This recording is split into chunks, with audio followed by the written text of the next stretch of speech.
What happens when two bass road warriors spend quality time talking music and life with one of their peers? Bassist, educator, author David C. Gross and bassist and head honcho of KnowYourBassPlayer.com, Tom Semioli, trade dates with the legends of rock, jazz, funk, blues, folk, country, and more.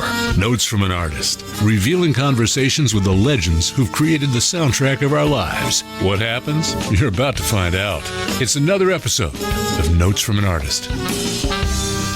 And welcome back to our listener for another thrilling episode of Notes from an Artist. My name is Tom Semioli, and my co-host is David C. Gross. Welcome to the show, folks. Happy New Year, everyone. This is our first show of 2024 that we actually tape in 2024. And David, you and I are both in the prime of our senility, wouldn't you say, this year? I wouldn't know what that means, probably because I'm getting too senile. David and I have had our artistic licenses revoked this year so far. But big news is, besides our guest tonight, is we're going to have a book out this year, David. It is going to be a compendium of our best conversations over the last 3 years. Yes, and it's extraordinarily exciting to read all of these interviews because when you're doing a show a week, you seem to get caught up in the editing and exactly what's going on with the particular artist we're interviewing at that moment. So to reflect on 3 years of fabulous interviews, it's a great thing. I think all one of you that is, will enjoy it. So we have to have that book out in the middle of the year. In the book will be our guest tonight, Ron Carter, but we're also going to have interviews and conversations and ruminations with Bill Wyman, Richard Thompson, Rudy Sarzo, Steve Hackett, Michael DeBar, and Guy Pratt. So we'll talk more about that closer to mid-year. Now, David. Yes, sir. Our listener could be listening to us on Cygnus Radio. We are on Cygnus Radio, www.cygnusradio.com. Every Monday evening at 8 p.m., you could be listening to us on our podcast, which is available on Amazon, Apple, Buzzsprout, and Spotify, and wherever podcasts are podificated. But frankly, Tom, if they listen to us on anything besides our podcast or our radio show, we'd like to know what that is because somebody's bootlegging us on something else. You can watch us on the YouTube page because we have behind-the-scenes footage there. So if you want to see what we look like and what our guests look like during the interview process, please be a member of our YouTube page. Our website is notesfromanartist.com. It's spelled just the way it's said. And our Facebook page, David, please encourage our listener to subscribe to our Facebook page. And that's a great platform for you folks who just don't get out much anymore. Well, I suggest you subscribe to any of the pages that let you subscribe, YouTube, Facebook, and Instagram. Continually download from our wonderful podcast our episodes because you never know. You just never know when you want to listen to it again. I mean, frankly, I edit it. I never want to listen to it again. I don't blame you, David. But you should have a complete compendium of Notes from an Artist podcasts. Wow, that word again. Compendium, word of 2024. Anyway, as we mentioned, our guest tonight is Ron Carter, the jazz icon.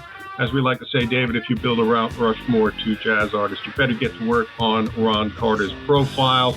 You know, we talked to Ron about his autobiography, Finding the Right Notes, but tonight it's about finding the right tie because Ron has a new collection with Italian designer Franco Bassi entitled Planet Elegance, and it's neckties and pocket squares. This is true. And I must tell you, I was a little upset that he commented on your shirt and tie. Actually, this is the first time Notes from an Artist actually wore ties. And he did not mention my tie, which was a Vineyard Vines tie. I was crushed.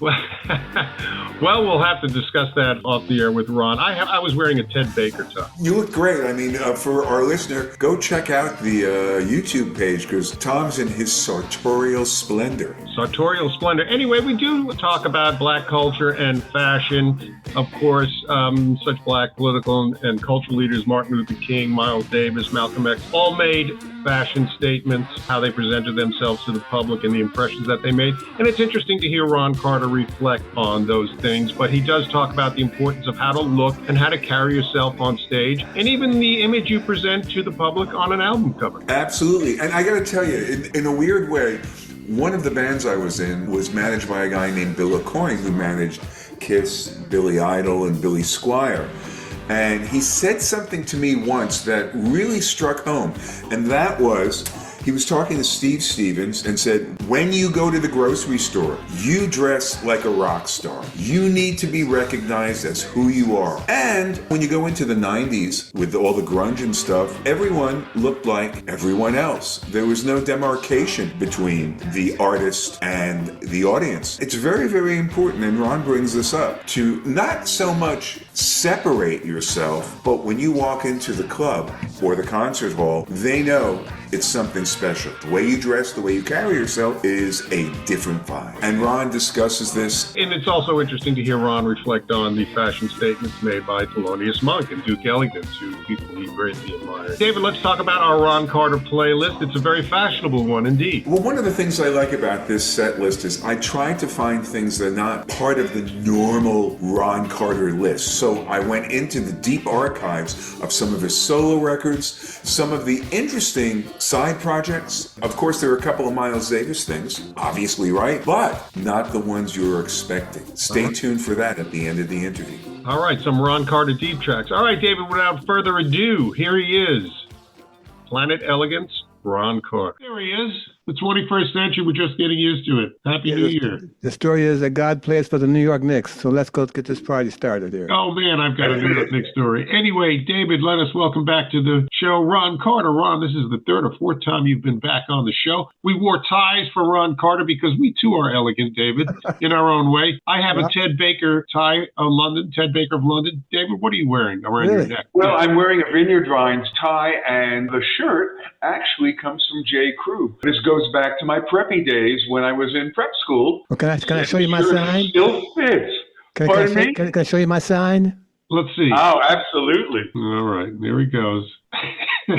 We have a tendency to have our guests run and fetch things they want to show us. I think that's a constant thing on the show, whether it's a sign, whether it's an instrument. And Ron's going to show us the tchotchke. Oh, look at that. Oh.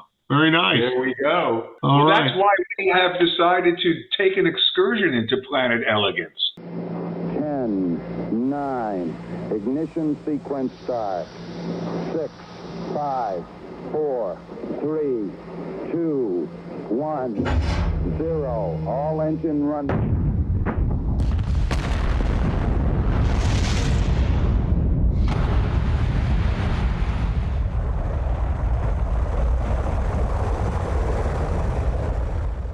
So we're dressed for Planet Elegance, but David, Up for a ride. Let's introduce Ron to our audience member, just in case there are people who don't know who Ron Carter is. David, he is a world-renowned bassist. He's appeared on over 2,000 jazz recordings, making him the most recorded jazz bass player of all time. He has also appeared on numerous pop, R&B, and hip-hop records spanning Roberta Flack to A Tribe Called Quest. Ron Carter is a composer. He is a recording and performing artist. He is an educator, David. City College of New York, Juilliard, honorary degree from Berkeley, and he's on the board of directors of the Jazz Foundation of America. That's my old job.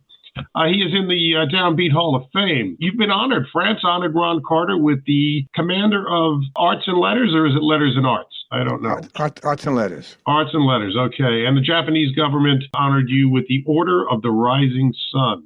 Yes. How about that? David, Ron has written several bass instruction books, which you have. One of them is Chartography, which we discussed at length. There's Carterisms. There's Blueprint for the Working Jazz Bassist. I will write one on the unemployed jazz bassist. I'm working on that one. There's the... I'll write the foreword for you. There is the comprehensive bass method, among many other things. Everything you want to know about Ron Carter or afraid to ask, well, just look for Ron Carter, Finding the Right Notes, the film, and the autobiography. Ron has won 3 Grammy Awards. Is that correct? Yes. There was, you won in 2022 for Skyline, the best jazz instrumental album, the Skyline Trio. In 93, Ron, you got a Grammy for Best Jazz Instrumental Group, the Miles Davis Tribute Band, and another Grammy in 86 for Call Sheet Blues, which was in around midnight, as you remember. But we're not interested in any of that stuff, Ron. Wait a second, Tom. After all that, let's say goodbye. Thanks, Ron, for being on the show. Talking with you. Good night, all. Well, we had to list some of his accomplishments, but who wants to hear about the bass? It's 4 strings, 12 notes. How hard could it be? Let's talk about Planet Elegance. Now, I'm going to quote Ron here, and he says that appearances matter. When I perform, I am at work, and I have to look good and set the mood of the evening, which brings us to Planet Elegance. Yes. Well, my concern, my broad concern is that people, when we go to work, they expect us to wear coveralls and our work are coming in from the local gym outfit. And I think the audience, whatever their dressing proclivities are, they want to see a performance and they want to see guys look like they're ready to perform other than a Broadway show costumery. And I think once the bands that I've been in understand that my attire is not just a nice wardrobe, which it happens to be, it sets the tone for the audience that these guys are here to take care of the business. And those of you who have seen my groups play know that when the announcer, whatever it is, announces my band's presence, the band's presence, you walk to the front of the stage, you take a bow to say, good evening, welcome to our house, welcome to our stage, welcome to our room, welcome to our attitude. Let's go dance. That's important. You mentioned the New York Knicks. I remember my dad took me in 1969 to a New York Knicks game at the new Madison Square Garden. And I wore a sports jacket with a tie for a Knicks. When I looked old enough to sneak into Sweet Basil to see you, I remember that place on 7th Avenue South in 77. Yeah, I miss it too. Yeah, I wore a sports jacket and dress slacks because I wanted to fit into the adults. I think you're going to have to explain to people what slacks are. Slacks are trousers, pants. With pleats. With pleats. Ron, what happened in American culture when everybody looks like they just came back from picking apples? And David, I don't mean finding the notes on a bass. I mean actually picking apples in the field. Yeah, well, I think everything is sped up so quickly. People haven't had a chance to look at why did we speed, not only why did we speed up so quickly, in this case, our attire for hitting the streets to have an evening out, but what led up to this? I mean, my view of the jazz musicians is that once the jazz rock community, bless their hearts, yes, and B flat. Once they came on the scene with their attitudes of appearance, like they were going to a jam session or going to a workout, literally on the bandstand, they dressed as they thought was accordingly. And I don't mind you wearing Gold's Gym or whatever whatever gym you're advertising. But I think when I go out to see a group play, I want them to dress for the event. And I'm not so sure that I would agree, as most audiences who see that don't agree, that looking like I just came in from picking apples or picking someone's pocket. I really want to look like I belong there because I am, in fact, part of the band. And part of the band is not part of the presentation of your viewing of us, not just hearing us, but seeing how we look in preparation to treat you to a great evening of some real music. In George Martin, the Beatles producer, in his book, All You Need Is Ears in 1979, he said a very interesting quote in that book. He said, people listen to music when they're eye. When they see you on the stage or see your photograph on an album cover, they make up their mind right then and there whether or not they are going to give you a chance to like you. Now, yes, the Beatles were pretty talented and wrote a few decent songs and performing artists, but their manager, Brian Epstein, always had them dressed in Savile Row suits. And their hair was long but neat, but whenever they were in the public eye, they were immaculately dressed. And what does that say about the musician on the bandstand when that's their aura? I don't want the musicians who are tuning in to this broadcast, and I hope there are more than three, that I'm necessarily... There's four. Okay, sorry. I'm not putting down their attire necessarily. I'm just asking them to be aware that when someone like me, or me even, calls you for the job with my band, this is part of my band. And if you want to play with us and have a chance with some music and find out how we operate, you got to have the right outfit. And the right outfit is a nice shirt, tie, a borrowed jacket, whatever you can find in your neighborhood, your store, or in your house closet, way in the back. On the third floor of your brownstone, there's a jacket somewhere there. And I think this presentation of you representing a great art, jazz, is part of the process. And if you guys and gals who think that old-fashioned look is not coming back, and why say, go back to the 30th and 4th, Duke Ellington, Count Basie, Miles, Bird, all those guys who you loved, they all wore suits and ties on the gig, all just to go to work. When you say the jazz rock community, I think it even goes back earlier, because when I was a little kid, I used to watch a show on Channel 9 called Playboy After Dark, and then the sport jacket and the turtleneck, and that was really the start of the quote-unquote casual dress, that the turtleneck is now equal to a tie and shirt.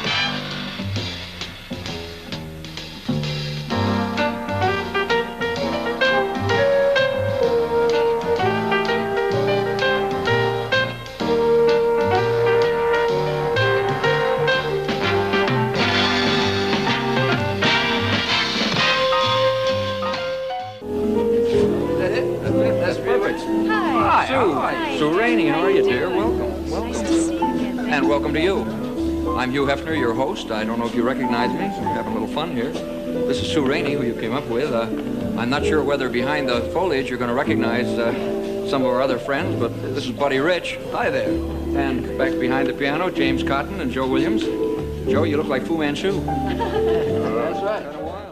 And that, I think, goes back to like 66 or 67. My father-in-law used to say, when you started wearing blue jeans as pants, that's when things started to change. Okay, well, I was around at the time when the Playboy Club in New York was really active. 56th Street, 57th Street, Madison, and Fifth Avenue, over there somewhere. And if the audience attended those places wearing a turtleneck, I can assure you guys that they saw everyone who was playing there, who was working there, wearing a great suit, a great shirt, and a great tie. Yeah. They were not dressed like the cashmere turtleneck guys with with no pocket square. They weren't dressed like that. They were going to work still. They were still influenced by the look of Count Basie, Duke Ellington, Bird, J.J. Johnson. They were still dressed for the job. And those turtleneck guys, they're still here, but they're even fewer now. You know, they're wearing open neck collars and the special shirt outside the trousers. Okay, that's your look. But my band doesn't look like that. Tell us about your relationship with Franco Bassi. Okay, he is designing Planet Elegance. How did you come to work with him? Well, you know, I met him by way of the internet. He had an ad on with some nice ties, actually. And I was in the market for some band ties. Our audience of band ties are ties that the band wears that all look alike. Right. And I have 3 or 4 groups, and we all have our distinctive ties for the group as it just works out. And I was in the market for some new ties for the trio. And I saw this guy's ad, and it said, his ties look, wow, what? I wonder if he's able to give me a discount if I buy enough of these ties. And we ultimately I found out how to reach him with my limited skills, as primitive as they are, because I got nice ties and terrible skills. But I'm okay. It balances out the skills a little bit, you know.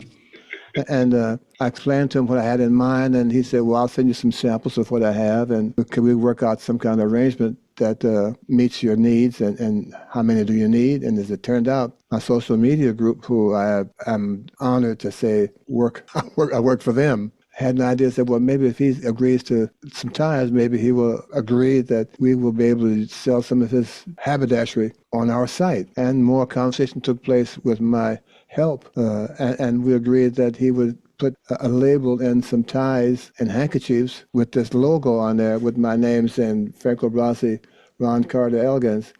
And we ordered some shirts, some ties and handkerchiefs for the holidays. And I'm happy to say that only 2 ties are left. So if you want to get untied, don't worry about it. There's still 2 left. The 2 can get tied up with that. He's a lovely man. We've had some nice conversation. As a matter of fact, when I was in Europe in November, he came to the concert near London.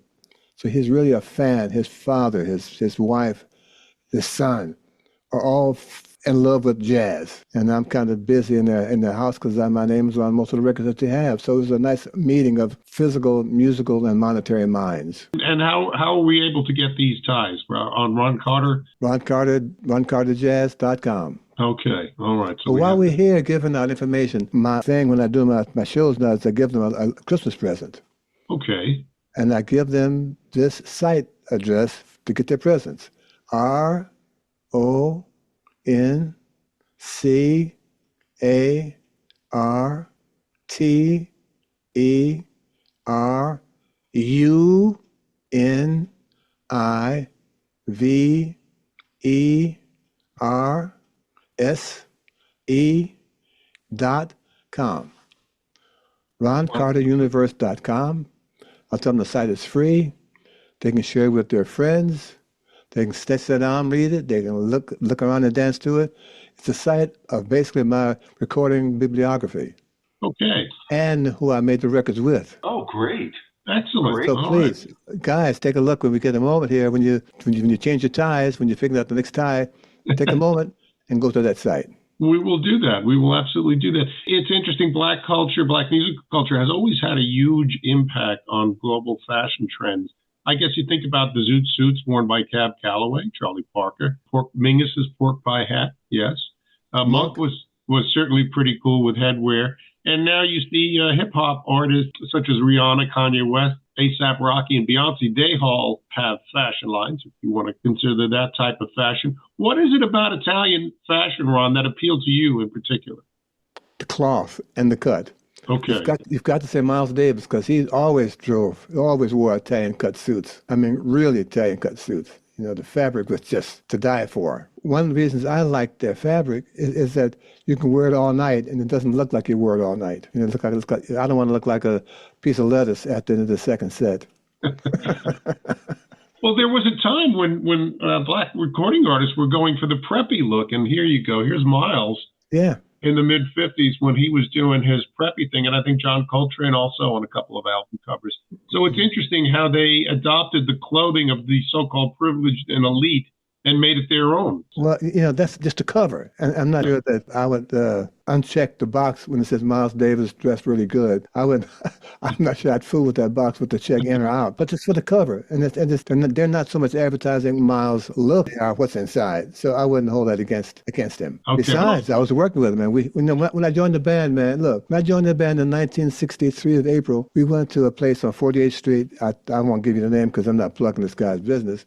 We bought uniforms. We all bought denim jackets, bought the same shirt, bought the same tie. We all bought tuxedos. And that was our band's attire for a very, very long time. Whatever happened to his musical taste, that's not up for grabs right now, but he always wore great suits and great fabrics. And the bands I was with, we followed along that track. Yes.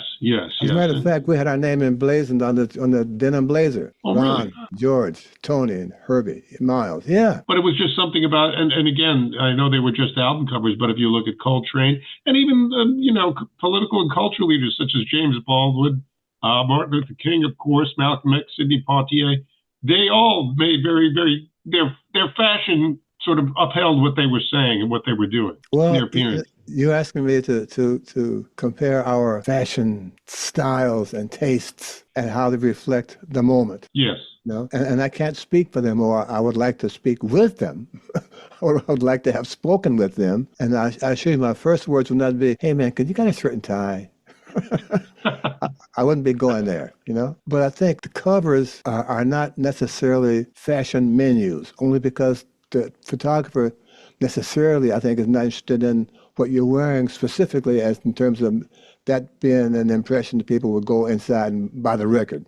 Right. Listen to it because of what you're wearing. Right. You know, if you did, they take some of those early Woodstock pictures, man, they were pretty unrelated to suits and ties, you know, and they sold a lot of records. A lot of people heard it, but they weren't listening to it. They weren't looking for a non-dress dress, okay, you know, or a brand new headband that they were wearing.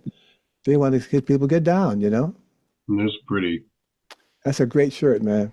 Do you still own that shirt? I wish I did.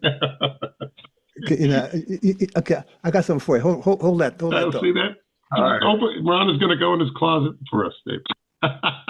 Oh, this is great. Check out the suit and tie. Let me see what you got there. Oh, yeah. Oh, that's nice. Wow. Look at that, Dave. Very nice.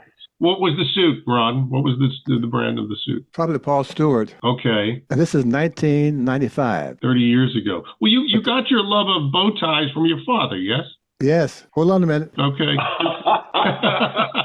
I'm sure he would, we would have prepared him. He could have had his family out. Let's see. What do we have here? I want a great hat and... Oh, yes, Mr. Bowtie. Oh, Mr. Bowtie, yeah. Right. You dedicated that to him. Yes. Yes. Mr. Bowtie. Check the hat out. Can you tell? No, it's hard to see that one. Well, like yours, a great hat. Okay, well, Paul Stewart is on another guy you've gravitated towards his fashion, and of course you are a hat man. You love the Borsellino hat as well. Yes, absolutely. I'm not going to go out there because it's too far away. It's funny, in 1979, I was using Paul Stewart cologne. Okay. Yeah. I never got that far. They have great pocket squares. Okay, hold on then. Hold that point. I recommend Old Spice. I highly recommend Old Spice to you, Ron. Old Spice. Come on, I get it for $1.49 at CVS. Can't go wrong there. When I was really young, there was it was about 9 different colognes. It was called Numero Uno. Yeah. And it came in a little box. They almost looked like, those small samplers of scotch, right? They had about half a dozen to 9 of them with different fragrances. The Numero Uno was it. Here we go. Here we go. Let's see what it's a lot of work. What is that? Let's go back just a little bit. Go back. It's a warning sign. Oh, wow. Look at that. Warning. Warning genius. Oh. I need one of those. Not for myself, but... Paul Stewart, man. Is that Paul Stewart? Right. Okay. That's great. Hey, Ron, do you remember, not too far from you, around the corner on Broadway, was a clothing store called Pandemonium? Yes, yes. I used to work there. Really? Yeah, because I lived at the Dorchester on 68th, speaking of Sidney Poitier, because he lived there too. Oh, wow. It was great because they had tons of records as well. And the manager there, I always tell this story. One night before leaving, he gives me a copy of Bitches Brew and Les McKenna, Eddie Harris, Montreux. And he says, you go home and you listen to these. Changed my life. What happened I remember to there those was that barbecue place right on the corner. Yes. What happened to those kind of managers, man? I know. He was something else. Those guys love the music, man. Ron, who are some of the artists? I know you cite Miles and you cite Max Roach that you look up to and you admired the way they appeared on stage, the way they dressed. I like the way Monk dressed. He always wore a suit. But you say he dressed for Monk. He didn't dress for everybody else. Well, when you play like that, you can afford to dress like you feel, you know. J.J. Johnson always wore a great tie. Bird, I never saw Bird live because he passed away before I got to New York, but the photographs I've seen of him, he was always on the gigs wearing a nice vest, and a nice shirt and tie. Of course, Duke Ellington, Count Basie, the pictures. I never saw George Vivier going to a gig without a nice shirt and tie on. He is a gentleman of the bass back in the day who still reigns supreme in the bass players category of guys who we got to look to and look after and look up to. Milt Hampton. Those guys all in the studio, man. There would be a 25-piece string orchestra doing commercials or background for a score. The only guy who was African-American was Milt Hinton, who's also the only guy wearing a suit and tie, period. J.J. Johnson. I guess it was a couple of nights ago. My wife and I are watching Across 110th Street, and who wrote the theme song? J.J. Johnson and Bobby Womack. An incredible writer, man. A lovely writer. Just another view of music, man. That's why he played trombone the way he did, man. He made trombone players take note of this is how trombone players can play the instrument. Ron, what is the importance of the pocket square? You know, I mean, that's something that I remember in the 60s, my mother, who was in fashion business, used to put pocket squares, but they disappeared for a while. How does the pocket square really cap off the entire presentation? Many years ago, the guys used to wear a button, a flower in the lapel. Right, okay. You know, after the first set, the flower went like this. But a pocket square, when you install it right, it looks like this for the whole night. There you go. Yes. Okay. Absolutely. You know? That's a good point. All right. And David, you don't actually blow your nose with the pocket square. You know that. Well, you don't. But, Tom, that's a great tie, by the way. Oh, that is. That's my late wife, my beautiful late wife who enjoyed your work so much. Yes, she worked for PVH and Perba, and I have an amazing collection of every designer tie. I might even go toe-to-toe with Ron Carter when it comes to ties. I only have one neck to hang it around, you know. But yeah, she was, you know, my wife. Ron, I don't think you know this, but Tom is not wearing pants. I'm not. Well, it's that's not. Why he's sitting. That's why I'm sitting. That's Planet Elegance. No, my wife was African American, and she was a fashionista. And to her, the way she dressed, she was a fashion executive, and she had to endure a lot of racism in her career. But she always dressed to the nines, and she was always dressed most elegant. And whenever we went to see you, you know, she'd nudge me like, "Look at the way Ron's dressed." I'm like, "Yeah, I know." But it really does. It really, what you put on your body says a lot about yourself and about your work. You know, speaking of names, do you know J.W. Weston? They're shoemakers. Bass players stand all night. And I've always made it a thing to get some good shoes so I could stand all night and not have my back hurt, the poor posture, poor fit, poor shoe wear. Paul Stewart has a great line of shoes. But I ran into, when I was on last tour, J.W. Weston, and I bought a pair of shoes from them. They're really, really great shoes. And I've got some shoes from London when I was there a couple of years ago. I can stand all night, and that's really important for me to do that. Sure, you know? Sure. How about Allen and Edmonds? I know the name, but I never bought into their footwear. Yeah, I have a couple pairs of wingtips from them, and they're really comfortable shoes. Yeah, Cole Haan makes great shoes. Ferragamo? Any Ferragamo fans out there? My wife is. Okay. All right. There you go. And of course, David, we wear Converse sneakers on stage. Well, that's also because of my pedals. Yes. And so many of my shoes are too wide. Yeah, so yeah. if I hit a pedal. But what I've done, I think, Ron, even though they're sneakers, I think you like the fact that, well, take the 6-string bass, right? Yes. Yeah. Pink neon strings with pink neon Converse sneakers. I can't see the shoes, but I can imagine how they look. Yes. Yeah. Yeah, it's very popular in the West Village. But Ron, any future fashion endeavors? What have you yet to design? A Ron Carter hat? Well, I've kind of fallen in love with scarves. Okay. So here goes this very short, quick run to get you a nice scarf. Okay. Great. Let's see what we have here. We should be on the fashion channel, David. Isn't it amazing, though, that we can have such a wonderful conversation and not even bring up music? Well, that would ruin everything. It certainly would. Scarves are very. Ooh, look at that. That's nice. Wow. That is nice. Very, very nice. Now, Ron, how do you wear a scarf around your neck? What is your style when it comes to wrapping a scarf? Very simple. Oh, double. See, he does the double loop like that. Nice. And it works with the shirt as well. My wife made the shirt. Well, Very nice. it's apparent that Ron Carter is a frustrated fashion model. Obviously. Well, If that career as a bass player hadn't gotten in the way, you'd be on the runway, I guess. this is it all. Can't argue with facts now. Genius at work and genius at play. And so you're thinking about moving into scarves, perhaps headwear. What about eyewear? Well, people have contacts now. They rather do that than wear glasses. Yeah. So I'm not sure it's a very profitable entity like scarves. You can wear those year round, man, and feel great, whatever suit you're wearing. Exactly. But you also have a real passion for socks. Yes, I'm not going to go that far. It's too far away for the socks. But yes, it's just a nice look to sit on with some nice slacks with a little pleat in your slacks occasionally, a great pair of suspenders, and a great pair of socks to tell people how you feel about walking around New York City.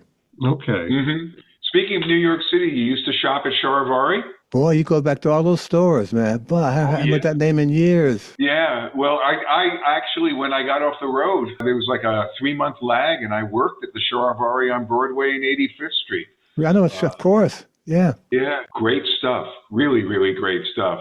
And always in stock. Yeah. Yeah. Okay. I ended up with a bunch of silk shirts from that place. Really? Yeah. Wonderful. And Jane Barnes, speaking of pleated trousers, I used to get a number of her trouser and vest combinations. Yeah. Great colors and great fit. Yeah. Have you been by the Frank Stella store in 81 and Amsterdam, is it over there? Yeah. No, there was one on 81st. That was the workshop. And Columbus.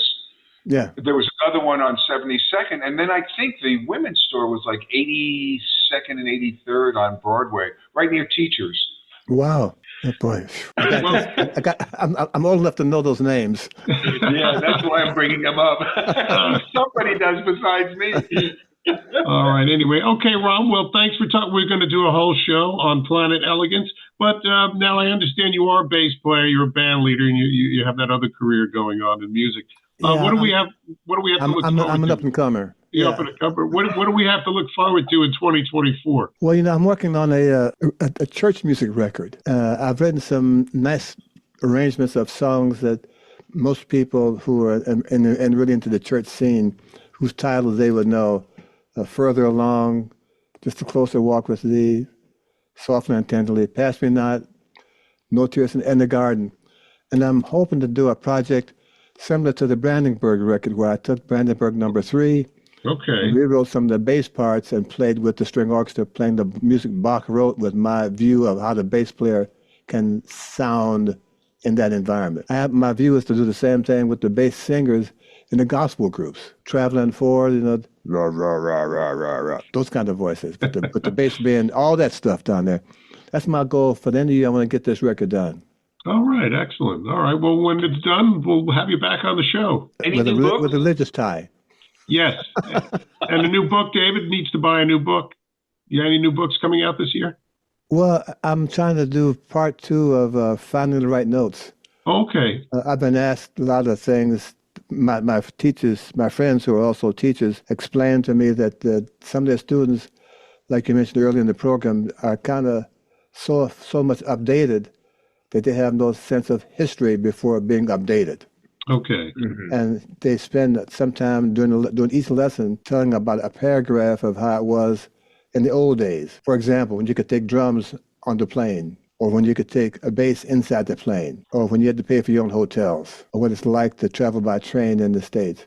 Those kind of details the kids don't know because they either rent a car or they don't mind riding on the top of the subway. It's silly stuff, you know.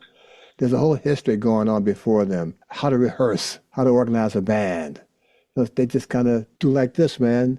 That's the solution for them. Yeah. So my second book, Tom, would be How We Got Here. And the title is tentatively What I Think of Between Half Notes.